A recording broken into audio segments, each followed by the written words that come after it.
then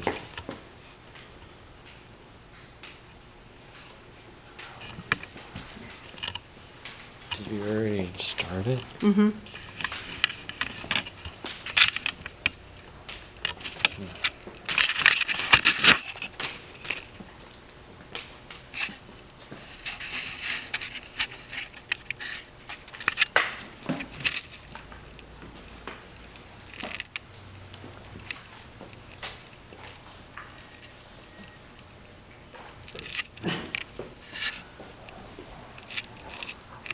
I'm not really sure.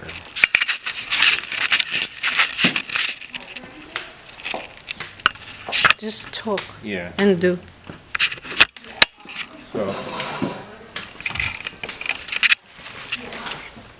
here we are in the middle of the New Hartford, Connecticut Public Library, and going to try to figure out how to draw a perspective of the interior of the library. There's a colonnade of ionic columns here that you can see. So in plan, they look about square, and then there's roughly the same distance of rows of bookshelves on either side. So you can probably draw this as a symmetrical plan.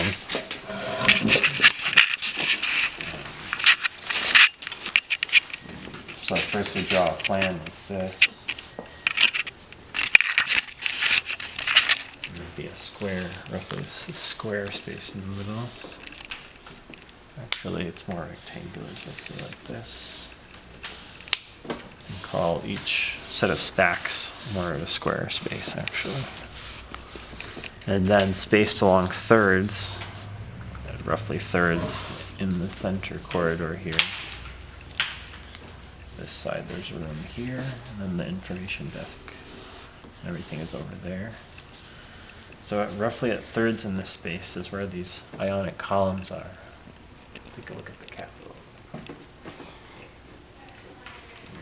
So they're right here in plan. And then there's that opening over there.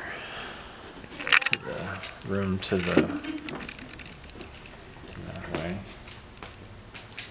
And then you got the information desk here. And then about 5 rows of stacks on either side. So there's like the halfway point of each room, and the quarter. So there's actually a shelf between the columns in either space, and then further that way there's a set on either end. So there's about like that. That on either end of the room. Like that. And against the back wall, there's one. And kind of the same thing on the other side. So, usually the best way to kind of make space that's more dynamic is to approach it from an angle. So you're not looking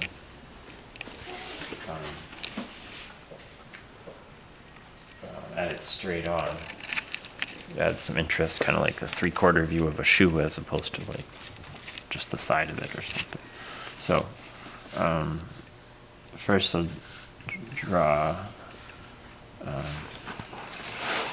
you can see that like this. So from where I'm sitting here, the short bookshelves are taller than me. So that means that my vanishing points are, well, the vanishing point is always at your eye level. So let's say in this drawing, columns would be like up here and up there. This drawing. And then down here to the floor, columns would be That's kind of big because my plan's really big here, but whatever, that's fine. And we'll draw the line along the floor between the base of the columns this way to a vanishing point on the right. Draw it like that.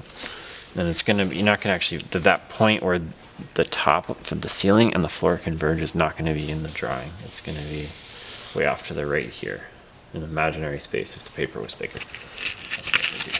So up here. And so there's these beams that are kind of covered by plaster. So I'm going to draw that,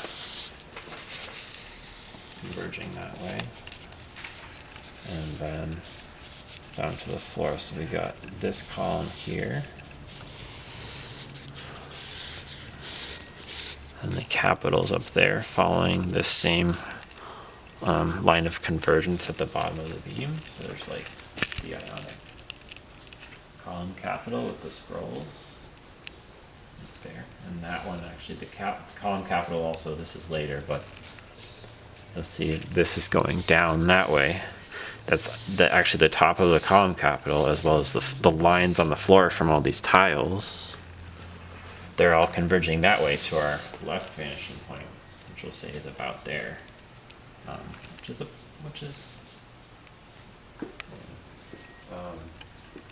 so that were the case, and I kind of needed to be within the drawing plane to fit everything on here. Say we put this column up there about here, so part of it would be off the page, but then it's like that down to the floor, the base of the column, just the round part, and then there's that. Same over here. There it is, and then so a little bit above my eye level, so where would be this bookshelf that's between the two columns. We don't see the top of that because that's above where my eye level is.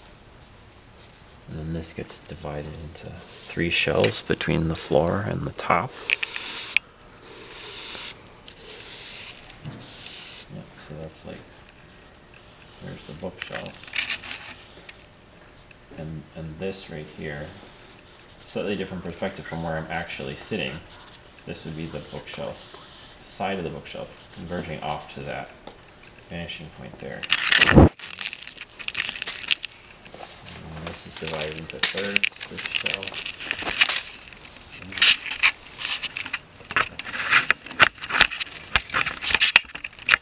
And there's the underside of the beam, which lines up with the 2 sides of the column. And then all the way over there, there's this side gallery here before where the information desk is.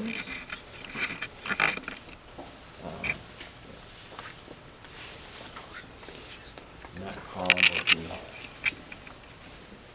over there along the same line as these columns, the one over at the corner, which you probably can't see with the camera from there, but I can see it. Alright, there's that column, and that column is a real base, it's just plain. Okay. Different size limits. Okay, so then there's where the information desk is over on that side. Which is of course converging that direction.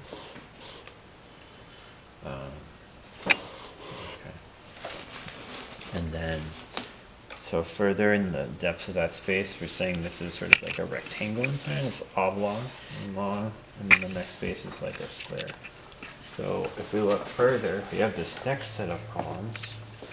So if we project from this line up to where I'm saying the edge of that rectangular space between the 2 colonnades, that puts that column right there, about here. And then I line it up. There is no beam connecting those 2, but it would be about here. And then there's that column right along there. And then there's a series of beams going that way. That's a interval. And I can, along the ceiling, if if I was to pace it out, I'd probably find that those are similarly spaced. So what you can just do is you can use an X drawn on the ceiling to establish the halfway point between those, and then draw it through the half between that one and that one. And any surface where you're trying to find the half point, you can use that method where you draw an X through a square and find the midpoint, like here, and you find the center of the floor, like in that way. And then from that way, you can, if you have a ceiling, you're trying to do the same thing, you can project up from that, and then go back to your vanishing point and draw that, and then that would be like the midpoint of the floor that I'm sitting in the middle of, for instance. So you can project through an object, through your vanishing point, to kind of lay out the structure, whether there's elements there or not. You can dimension it that way. So there's the basic exercise that's behind drawings, like of how to do like this, for instance, is from a drawing class this year. And I drew this one as an example. This was the interior of the Montpelier City Hall in Montpelier, Vermont. Inside the main hall when you enter from the street. This is sitting up on the steps to the second floor. You can see the newel posts here and the baluster. And this has a similar sort of set of columns, and the space isn't quite square, but it's almost square. And you can kind of, what I usually do is like pace out the floor, count how many steps this way, count how many steps that way, and then sort of by proportioning, by looking, you can hold your hand up and hold it up somewhere else and get a sense of proportion from where you're sitting as to how tall